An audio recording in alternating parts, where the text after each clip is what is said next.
The gentlewoman reserves. Thank you. The Democrat leader talks about the mosaic.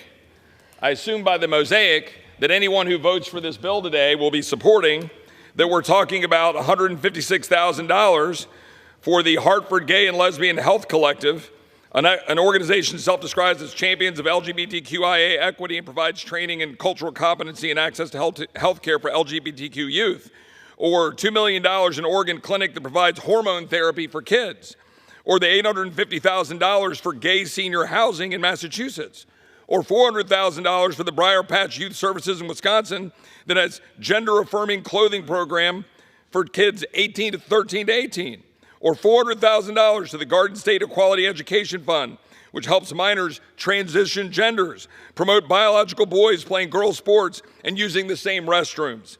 I could go on and on. How about the $1 million for the Inner City Muslim Network, which calls for the destruction of Israel? That's what we're funding.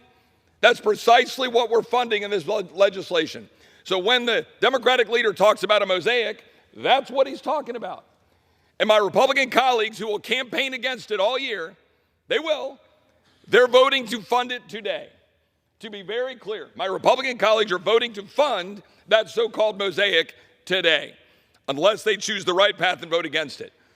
And my friend from California, when he talked about, the horrors that'll happen if we have a CR, well, we shouldn't be here. This is the swamp acting what it does. Have government funding expire on the Friday before a 2-week recess heading into Easter, precisely to have the pressure of jet fumes so that the American people are the ones left holding the bag, so that we, members of Congress, can go off to our Codels, can go travel, can go do your fundraisers, can make sure you get home.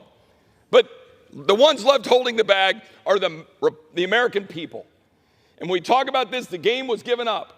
When we talk about defense, everything that is happening here is being done in the name of defense. Everything that you see.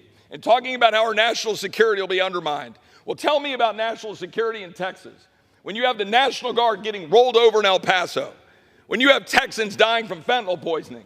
When you have gangs and cartels operating in Texas. Talk to me about national security then.